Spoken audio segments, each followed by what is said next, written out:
So I'm 25 tomorrow. Happy birthday. Thank you. Yeah. Quarter century. I lose my training wheels tomorrow, don't I? You do, yeah. Talk about danger blind. So, we talk heaps to the kids about this, particularly the boys. And once you know this, it's such an interesting thing. Although I've been seeing more and more girls be like boys on this topic. So the girls are not exempt to this one. No, they're not. The girls can also be stupid. It's equal opportunity. But what's really interesting in the development of the male brain, the part of your frontal lobe that assesses risk is not fully online until you are 25. So males under 25 are, so I'm colourblind, and in the same way that I'm colourblind, males under 25 are danger blind. They can't adequately assess risk. And that's why they're great for like infantry in the army. Like they're the guys saying, yeah, I want to go in the army, let's go shoot people. It's like, well, yeah, there's another side to that. And that's why they're very tragically overrepresented in pointless car deaths, because they don't see that. They can't fully assess the risk. But the issue is if you don't know that you're danger blind, you just think that your parents are stupid and it's society against the you. Yeah, you guys just don't understand. I can do this. So danger blind when it comes to the gym is an issue we're always policing against. Yep. And yeah, now you're officially. I'm clear. Yeah, I'm all good.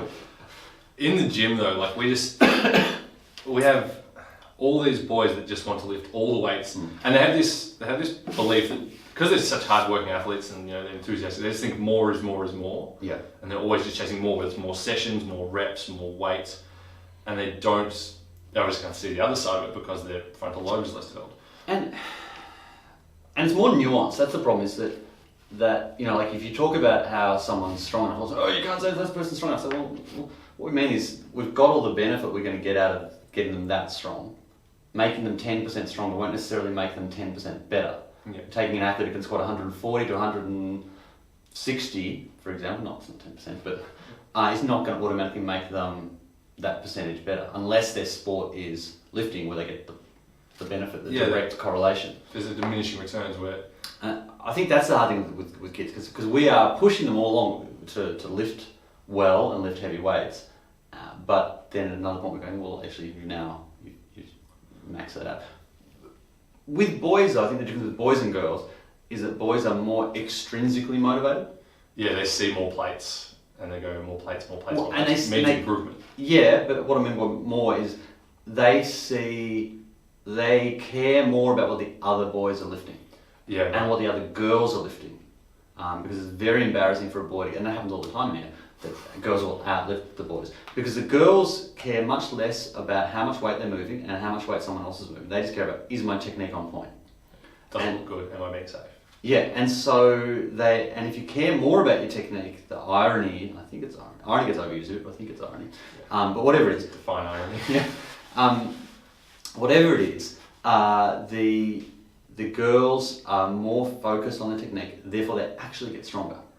Because they grew a better pattern, they lay a better foundation in those early days. Yeah, so at 6 months, the boy might have overtaken the girl. They might be squatting 80 earlier than the girl, but you come back at 12 months and the girl will often be stronger because her technique is so on point that she didn't run into a kind of a brick wall of technical difficulty, like she's just had this smooth... Yeah, and so those micro increments can just keep accumulating, whereas the boy will sort of chase more more. It's a bit tortoise in the hair, isn't it? Yeah, the boys will chase bigger increments faster. It's like, get me to 2 plates, get me to 3 plates, give me to 60, 80, 100, I want to get there. Whereas the girl's like 62, 65, 67, and when that boy gets 100, it's like, no, we have to take you back to 90 because you've got greedy. You've got a bit of a squiggle in your squat, or it's a bit wonky, or you're rushing it, or you're not going deep enough. All those sort of things, we had a boy once cheat and add extra seats because he worked out that if you didn't squat as deep, you could lift more weight. It was like, hang on, aren't you an 8-seat squatter? I was like, no, 10. I love it. Took him back to 8 and he struggled to do half the weight he was doing at 10 seats. So he was with like a partial range squat, but he was partial ranging his partial range. Yeah, so I think the danger blind thing is a really big factor because they just can't see the downside of doing stuff. Risky behaviours. Yeah, and then there's that sort of sociological component as well of, and so I guess it's psychological as well, of caring more about what others are doing, being less focused on the technique. Yeah. And the boys are hilarious. Like top danger blind story. So you're loading the weights up and shortening the range. Although technically, I guess he was sort of siphoning it. He was making it safer, but he was doing it with the extrinsic motivation in mind. He wanted to get heavier. My favourite was we had an athlete. We're doing sprints, and he did we just did warm up. We got to about 75%, just over 20 metres sprint walk back. Stride out sort of things. Yeah. And he's like, oh, and he grabs his quad, and I'm like, what happened? He's like, oh, I think I pulled my quad. I'm like, oh my god, what happened? It's like, oh, well, it was really sore yesterday after the game, and it was really sore this morning when I woke up, but I didn't want to tell you because I knew you wouldn't let me do sprints. do you think? Yeah. Yeah.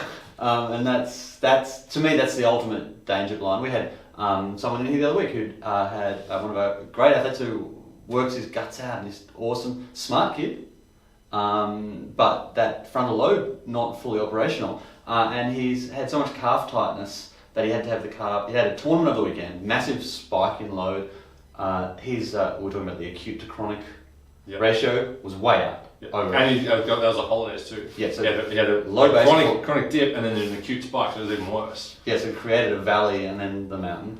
Yeah, and he didn't tell him I had calf tightness. It was so bad that it had to be needled and released the day before. And when we came here, we said, "How are you?" Great, golden, And there's no link between my calf was so tight I had to have needles jabbed in it yesterday.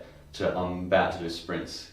Could this be a problem? Yeah. And so that's that danger. And that's why we go over the top with checking how everyone is and having a little. Really, it's a questionnaire on our workout sheet at the very start. Yeah. Declaring their status. Hey, how are you? How'd your game go last night? How many minutes did you play? Did you pull up okay? How's that previous injury going? And then tick boxes. How's your body? Awesome. Yeah. Not awesome. How did you pull up after your last workout? Yeah. And still they slip through sometimes. Because it's just danger blindness, don't see. The kids I love people who work hard and who want to work hard, but if you're digging a hole, there's no point digging a bigger hole. Yeah. Working smarter is often a lot more effective than just doing more work or lifting heavier. You got to do what you got to lift or train in the way that your body's prepared to.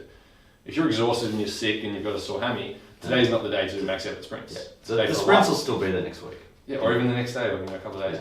Do a light one, recover, set yourself up so that you're ready for that next workout. I think that's the big thing, and I think if you teach the kids their danger blind, if you say, okay, you don't have the equipment to assess that risk that well, so make sure you give us all the information because we have the equipment. No, tomorrow I've got it.